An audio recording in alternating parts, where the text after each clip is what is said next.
Bienvenidos todos a El Calvario Podcast. Mi nombre es Héctor Quito.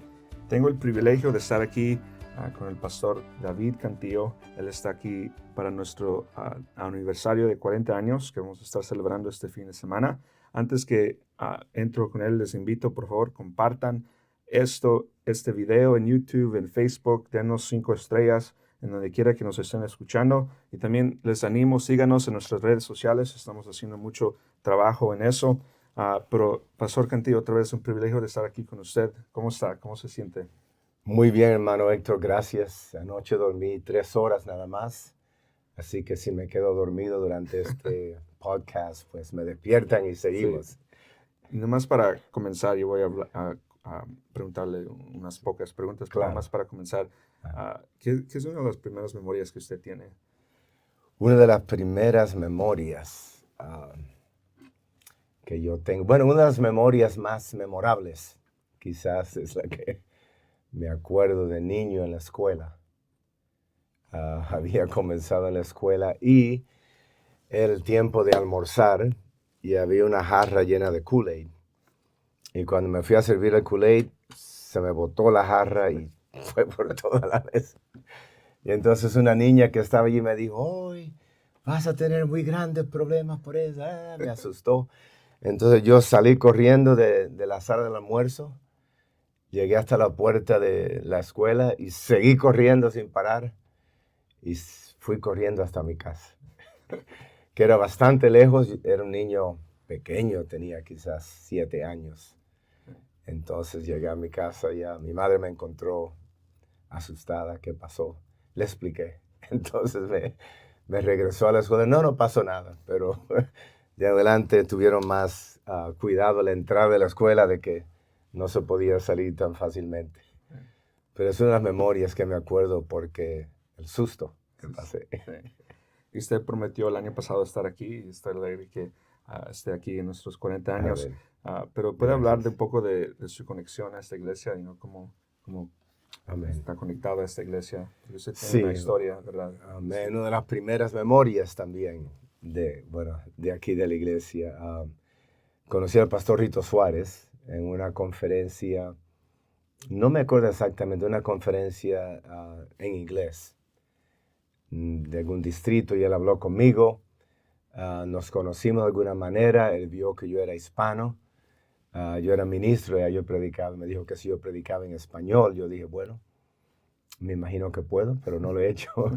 Entonces él me invitó que viniera aquí a predicar y vine la primera vez. De eso hace entre 30 y 35 años, quizás más, pero hace bastante tiempo. Yo me acuerdo que Andrew era pequeño, quizás eso sería la forma de recordar la edad más o menos, pero hace bastante años. Sí.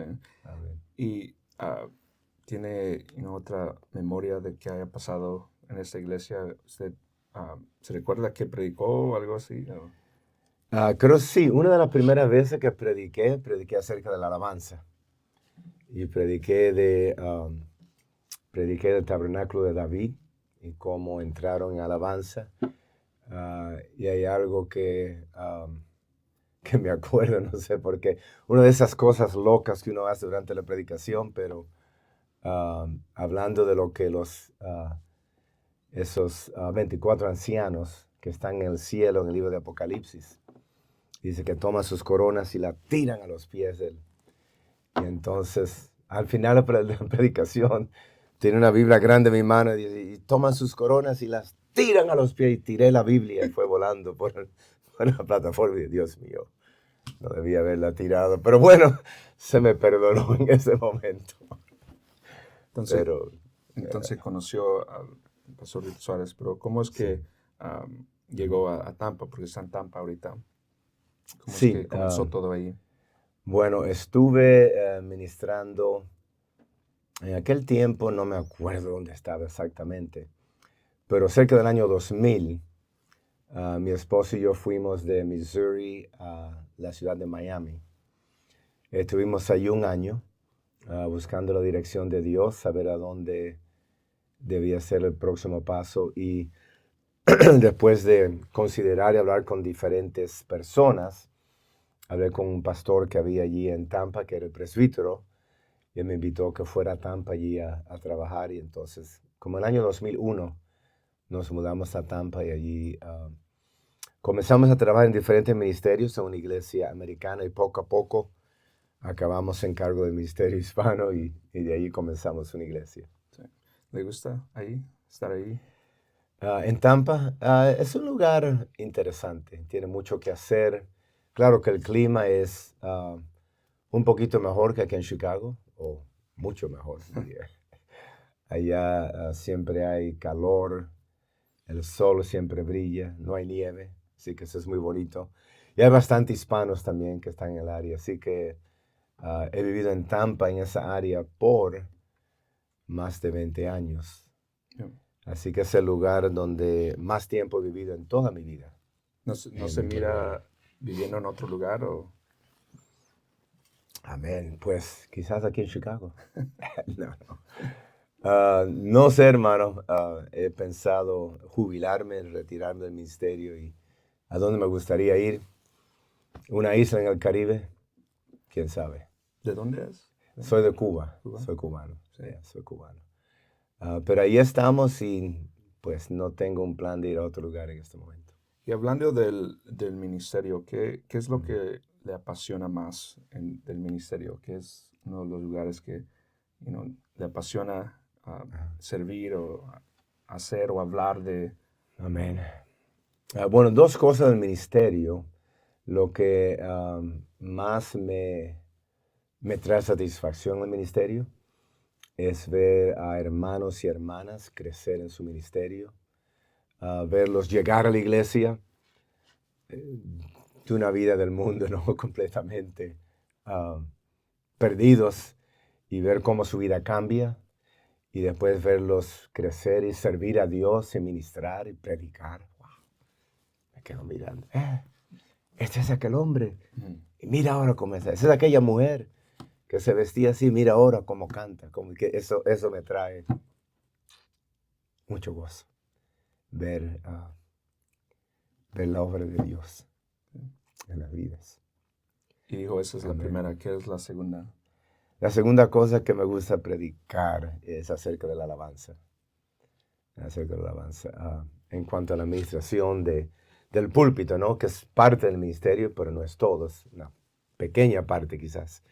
Pero me gusta predicar de la alabanza, me gusta alabar, adorar, y siempre disfruto mucho de predicar de eso. ¿Qué ha sido su experiencia hablando de la alabanza?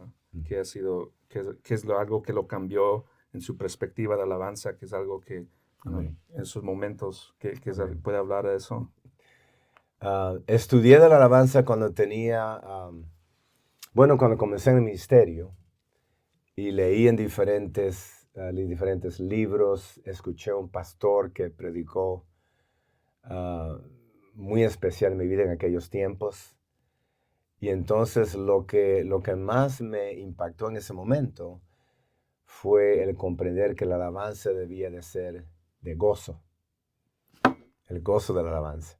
La generación anterior se tenía la idea de que la alabanza era algo que dolía quizás porque había que hacer muecas y llorar. Y entonces llegó una ola para explicar que no, que la alabanza debe ser de gozo, que podemos sonreír, que podemos danzar, que podemos disfrutar de la alabanza. Entonces eso como que en mi vida personal abrió un mundo que yo no había conocido.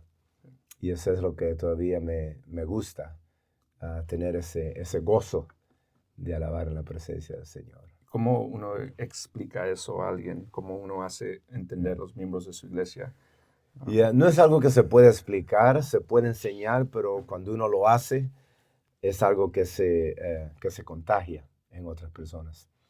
Cuando uno lo hace, lo practica, lo vive, entonces los que siguen el ministerio, que están en la iglesia, pues de alguna manera lo hacen también. Sí. Amén. Y esa es la mejor manera. ¿Ha habido un momento difícil en donde la alabanza le ha sacado de ese momento difícil? ¿Ha habido un momento impactante en donde la alabanza ha hecho para eso para usted? Sí, hermano, en todo momento que pasamos por pruebas o dificultades o tristezas, la alabanza es lo que nos levanta de ese valle, ¿no? De sombra de lágrimas. Y nos da gozo y nos da fuerza para seguir. Así que es algo que pasa siempre. No es que una o dos veces lo hace, sino que siempre lo hace en mi vida. Ha sido mi experiencia de Claro. alabar a Dios. Y además, nomás cambiando un poco el tema, ah, ¿cómo es que usted balancea los sistemas de la iglesia y a la Mm, misma vez ah, ser guiados por el Espíritu? Porque hay el lado espiritual, pero también hay el lado práctico de cómo lidiar en una amén. iglesia. ¿Y cómo es que usted hace eso? ¿Cómo puede hablar de eso, explicar eso? Amén. Sí, hermano Héctor, gracias por hacer esa pregunta, porque es una mala pregunta. Así que voy a contestar. Y la razón por la que es mala es que está creando una división falsa entre lo práctico y lo espiritual, cuando en realidad lo espiritual es práctico y lo práctico es espiritual. Es decir, las dos cosas van juntas. Así que el mirar los sistemas de la iglesia, tomar asistencia, el mirar la asistencia, el considerar finanzas, el mirar el sistema discipulado, todo eso es espiritual. Y para que funcione, tiene que hacerse con la unción del Espíritu Santo. Amén.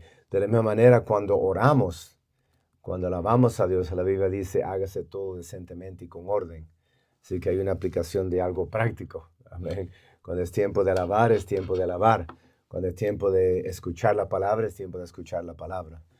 Así que en la mente de muchas personas hay esa división falsa de que los sistemas de la iglesia, el proceso de las células, todo eso, eso es diferente y ahora estoy haciendo algo práctico, mecánico, técnico y ahora es algo espiritual porque es alabar y adorar y orar. Pero en realidad las dos cosas van juntas.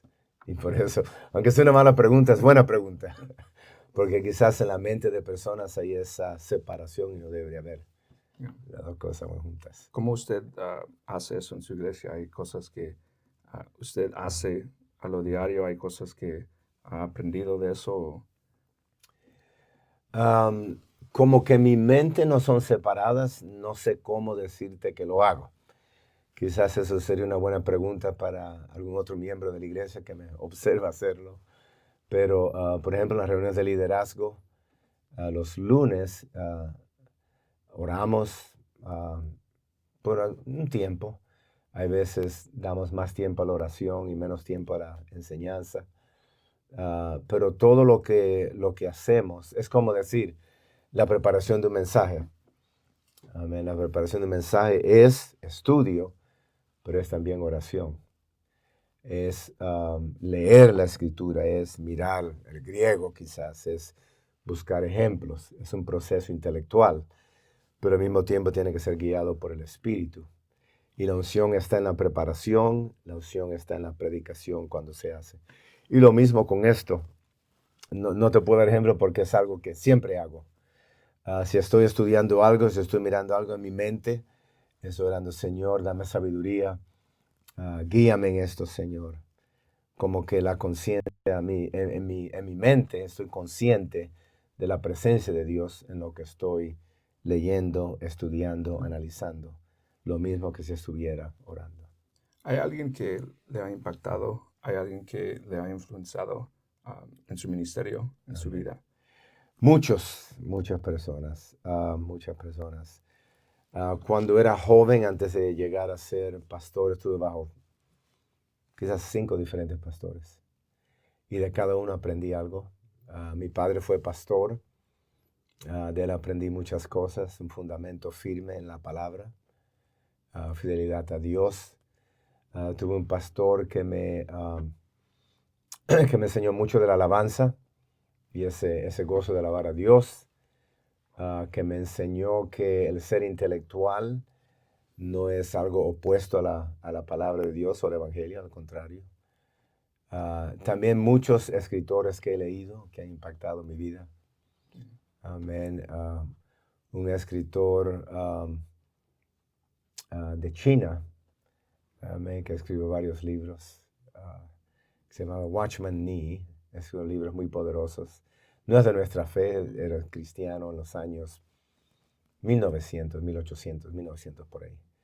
Escribió cosas muy, muy poderosas, muy profundas de la Biblia. Él quizás ha sido el escritor que más yo he leído. C.S. Lewis, otro escritor muy, muy interesante, muy bueno. Y de ahí, pues, muchas otras personas que he estudiado. Amén. En el ministerio personal, como dije, los pastores que he tenido, que han influenciado mi vida, pues, varios de ellos. Amén. Sí.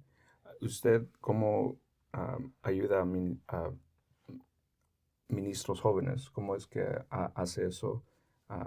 Ayudarles a crecer, ¿cómo ha hecho eso? Amén. El crecimiento tiene que venir por un compromiso personal. Así que yo no puedo hacer crecer a alguien que no quiere crecer. Pero tiene que haber en la persona el deseo de crecer. Y entonces lo que yo puedo hacer es abrir oportunidades para esa persona. Mirar cómo se conduce cuando le damos una oportunidad. Como el Señor Jesús dijo, en lo poco has sido fiel, sobre mucho te pondré. Así que ponemos a alguien pequeñas responsabilidades para ver cómo va creciendo. Y a medida que demuestra fidelidad, se le da responsabilidades más grandes. Así que no es que yo hago algo para ayudar a alguien a crecer, pero yo hago, en la iglesia tenemos oportunidades para crecer y yo noto las personas que están aprovechando esas oportunidades y le doy más oportunidades. Amén. Y de esa manera, pues, los que tienen ese deseo lo pueden hacer, pueden crecer. Y que, hablando de ministros jóvenes, ¿qué es tipo de consejo? Porque usted tiene la experiencia, usted tiene toda la experiencia de crecer en el ministerio. Amén. ¿Qué tipo de consejo puede dar a alguien comenzando o Oh, a alguien mis joven? amén. Quizás sería algo que no se habla mucho hoy, pero es el concepto de integridad. Amén. Integridad delante de Dios. Es decir, que todo lo que hacemos puede ser equivocado, pero con un corazón correcto delante de Dios, con la motivación correcta, con el propósito de servir a Dios, nunca violar nuestra propia conciencia por presión de algo o por alcanzar algo o por competencia con otra persona, pero siempre mantener un corazón íntegro delante de Dios, porque eso es lo que nos va a llevar a donde Dios quiere llevarnos. Pero si permitimos que la presión del momento o el deseo por fama, popularidad o por competencia o alguna tentación nos lleve a tomar decisiones que no podemos justificar delante de Dios. Ese es el error que algunos cometen, de donde es difícil recuperar. Pero si podemos mantener un corazón íntegro delante de Dios, eso siempre nos va a llevar donde Dios quiere que estemos. ¿Y usted comenzó joven en el ministerio? No, no sé qué quiere decir joven. Algunos, los jóvenes 20, jóvenes 30, jóvenes Se relativos. sentía joven, se sentía joven. Sí, Sí. en cuanto a edad, creo que conseguí licencia como a los 30 y algo, 32, 34 por ahí. Y fue como a los 28, por ahí que decidí que iba a servir a Dios, que iba a ser ministro. Pero antes de eso había otro ministerio que... Antes de eso había tratado con toda mi fuerza de evitar todo ministerio. Y había tenido éxito. Creciendo como hijo de pastor, yo no quería ser pastor, ni quería ser ministro, quería ser salvo, y ayudaba en la iglesia, en música, quizás con los jóvenes, actividades con los jóvenes. Así que hacía diferentes cosas, pero no al nivel de ministerio, hasta que a los 20 y pico de años decidí que iba a servir a Dios. Entonces comencé dando estudios bíblicos en las casas. Así fue como comencé. So, ¿qué lo empujó ahí? Porque dijo que no quería nada de eso. ¿Qué es lo que le empujó ahí? Amén. Bueno, yo tenía mi carrera que quería hacer en la química y estaba asistiendo a una iglesia y Dios comenzó a tratar conmigo, no sé cómo explicarlo, pero me acuerdo específicamente que fui a un programa del superintendente del distrito de Michigan. Ah, no me acuerdo los años. Entonces era un programa, no me acuerdo el nombre, pero era para motivar y preparar a jóvenes para el ministerio. Entonces ahí sentía el llamado de Dios. Sentía el llamado de Dios de servirle. Y no solamente lo sentí porque lo había sentido antes, pero decidí contestar y decir que sí. Entonces ahí poco a poco comencé a servir a Dios tocando música en la iglesia, cantando, dando estudios bíblicos, después predicando poco a poco y ahí pues Dios me fue guiando. No quiero decir que, porque yo creo que todos tenemos lugar para crecer, pero cuando Amén. en su ministerio dijo, ok, ya me siento, yo sé que cómodo es probablemente la palabra equivocada, pero cuando en su ministerio, ¿cuántos años le tomó para decir, ya estoy aquí? Y porque hay mucho que aprender ahí al comienzo. Amén. ¿Y cuántos años tomó de decir, lo Sí. tengo, no todo en orden, pero lo Yeah. tengo ya? Ah, Amén. Bueno, todavía no estoy ahí, así que no sé, no sé cuántos años. Pero no es tanto en el ministerio, sino cómodo en mi relación con Dios y en mi servicio a Dios. El ministerio es servicio. Entonces, es importante estar cómodo que lo que estoy haciendo hoy es lo que Dios quiere de mi vida. Sea ministerio al frente de la persona predicando, o dando estudios bíblicos, o guiando un grupo celular en el ministerio de música. Creo que es más importante tener esa confianza interior que lo que estoy haciendo es exactamente lo que Dios quiere que yo haga en este momento de mi vida. Y entonces, cuando llegué a ese punto, um, creo que bastante rápido, una vez que decidí servir a Dios, bueno, rápido quiere decir unos 4 o 5 años, a ver, pero en varios años aprendí a oír la voz de Dios y ser guiado por la voz de Dios. Y entonces de ahí en adelante, pues hasta ahora me he sentido cómodo, me he sentido en la voluntad de Dios. Amén, con ese gozo de servir a Dios. yo sé que habló de, qué es lo que le apasiona, pero hay algo que le Mm. mantiene, siguiendo cuando cosas se Amén. ponen difíciles. Hay algo Sí. que le empuja, porque otra vez hablando del Yeah. ministerio, no es fácil, pero hay algo que Amén. le empuja.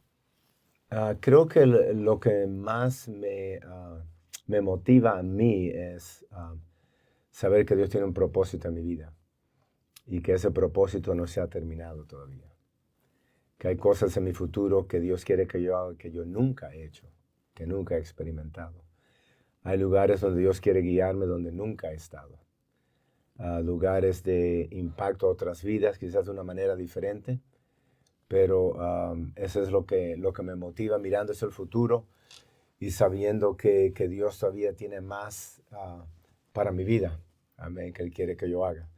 Entonces eso me motiva de hacer hoy lo que tengo que hacer para mañana llegar al próximo paso de mi vida. ¿Qué es la Amén. visión que usted tiene ahorita para su iglesia en Tampa? En Tampa. Bueno, tengo la visión es de cumplir la meta del nombre de la iglesia, que es Tampa Bay para Cristo. Y la visión es de impactar todos los hispanos del área con el Evangelio. Entonces, ¿cómo hacerlo? Es lo que estamos trabajando. Pero es una visión. Es una visión que quizás en mi vida no lo voy a ver cumplida. Quizás es algo que la próxima generación va a tener que tomarla y llevarlo a un paso donde quizás yo no lo vea en mi vida. Pero esa es la visión que tengo. ¿Cómo ha cambiado todo en estos últimos años? Porque yo sé que esos últimos años han sido impactantes para Amén. la iglesia. ¿Cómo ha cambiado su iglesia para lo mejor? Yeah. Los últimos años, dices, a través de COVID y todo todo eso. eso, sí. Yeah, creo que en los últimos, vamos a decir, 3 o 4 años, hemos crecido, gracias a Dios, hemos crecido, pero creo que la iglesia ha madurado y los líderes han madurado en cuanto al trabajo de plantar iglesias. Y creo que estamos listos para tomar un paso que pensábamos tomar hace unos años y COVID nos cambió, pero creo que estamos otra vez en ese punto de tomar un paso de plantar más iglesias, enviar más personas. Y eso es lo que tengo para los próximos, quizás los últimos 6 meses de este año, de enfocarnos en ese trabajo. ¿Algo específico que quiera hacer? Sí, de plantar iglesias, comenzar iglesias. ¿Y usted trabaja con grupos pequeños o Sí. trabaja eso? Sí. Amén. Yeah. Trabajamos con grupos pequeños y lo que, la dirección que vamos a ir, aunque lo he dicho, pero no lo he implementado, es de enviar pequeños grupos para comenzar congregaciones en diferentes lugares. Hablando nomás para terminar, al menos que usted tenga algo que añadir. Amén. Hablando en lo personal, usted dijo música. ¿Qué es qué es su instrumento? ¿Qué es? El instrumento que, bueno, tengo 2 instrumentos que he tocado. Uno es la guitarra y el otro es el teclado. Y me gusta, personalmente, tengo más satisfacción de tocar teclado que guitarra. Eso es lo que me gusta más tocar. Y cuando hace como quizás 2 meses o 3 meses, pues me puse otra vez a dirigir la alabanza de la iglesia. A ver, quité a los directores de alabanza y dije, lo voy a hacer yo. Deja ver si puedo todavía. Amén. Entonces puse a otros hermanos a predicar, me preparé y lo hice. Creo que estuvo bueno, más o menos, gloria a Dios. Y no lo he perdido todavía, lo puedo hacer. Pero lo disfruté mucho de ir y creo que toqué teclado, me parece. Sí, toqué teclado y dirigí las alabanzas con los otros hermanos y nos gozamos. Entonces, amén, es algo que, bueno, que todavía lo puedo hacer. Y estaba pensando en diferentes maneras que si vamos a comenzar una iglesia nueva, quizás yo tenga que tomar esa parte y poner a otro hermano a predicar, ¿no? Para ayudarle a comenzar. Y entonces quería renovarme en ese ministerio. Porque hablando de la alabanza, porque me parece que usted es impactado por la alabanza y ¿qué mira? ¿Cómo usted mira el estado de la música ahora? No sé, en la iglesia o en la cultura en general, ¿cómo usted mira eso? Sí. Creo que hay mucha música y no tanta unción. Amén. Y me parece que nos hemos enfocado tanto en el aspecto técnico de la música y es mi forma de pensar, mi opinión. Tenemos que enfocarnos más en el aspecto espiritual de la música, en la administración del Espíritu. Yo he estado en cultos de alabanza en que el Espíritu Santo ha caído y that's it, eso fue todo. Amén. La gente viene al altar a buscar a Dios, no hay predicación. Las almas Dios cambia, reciben el Espíritu Santo se mueve poderosamente. He estado en algunos de esos servicios, he ministrado en algunos de ellos, y así que yo sé que es algo que puede pasar y que no siempre tiene que pasar, pero que debería pasar más a menudo. Y eso es una visión que yo tengo de lo que la alabanza puede ser. Amén. Porque yo personalmente como joven he sido impactado en tiempos así. Y también como pastor y como ministro he estado dirigiendo momentos así. Y cuando Dios visita una congregación, amén, nadie tiene que decir, alaben a Dios, que Dios está aquí. No. Todos saben que Dios está ahí. O están alabando o están tirados en el piso llorando. Amén. La presencia de Dios tan poderosa. Nadie tiene que decir alaben. No. Hasta los últimos que llegan saben que que algo está pasando. Amén. Y eso es la visión que yo tendría, el deseo para cada servicio. Amén. Que pasara hoy, que pasara hoy, que pasara en este servicio. Porque cuando eso pasa, verdaderamente las personas salen cambiadas porque han estado en la presencia de Dios. Y saben que no fue una emoción de alguien que estaba, amén, diciendo cosas o un predicador, sino que simplemente Dios tuvo placer en la alabanza y envió su espíritu y tocó los corazones. Amén. Y eso es algo muy especial. Amén. Vamos a ver si pasa en este fin de semana. Gloria a Dios. Usted está Amén. predicando esta noche, está Amén. ministrando para nuestros ministros mañana. Yo sé que está predicando el domingo 2 veces. Me hace, ¿qué es su expectativa? Amén. ¿Qué es lo que... Bueno, la primera expectativa es que lo pueda hacer. He estado enfermo de la garganta y, como dije, que dormí 3 horas anoche por el viaje aquí. Amén. Así que espero en el nombre de Jesús que mi garganta lo pueda hacer. Pero, ¿qué expectativa? Pues que Dios hable los corazones. Si en cualquier momento el Espíritu Santo se derrama, como estamos hablando, y no predico, estaría súper contento. Amén. Gloria a Dios. Estaría ministrando, gozándome, dejando que Dios toque los corazones. Pero eso es lo más importante, que Dios manifieste su presencia, que Dios hable los corazones. En la reunión mañana con los pastores, si hay algo que puedo compartir para que ellos puedan, para ayudarles en algo en su servicio como pastor, pues que Dios me dé la sabiduría para hacerlo. Amén. Y yo sé que Dios va a hacer algo especial este fin de semana. Otra vez estamos alegres que usted haya tomado el tiempo de estar aquí con nuestros 40 años.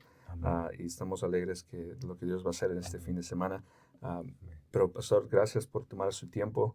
Yo sé que, como dijo, está cansado, pero a todos que nos ven, por favor, compartan esto, síganos en nuestras redes sociales, denos 5 estrellas en donde quieran que nos estén escuchando.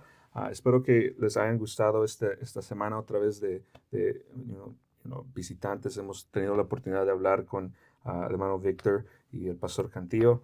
Y nomás síganos apoyando y gracias por estar aquí. Los vemos la siguiente semana en este podcast.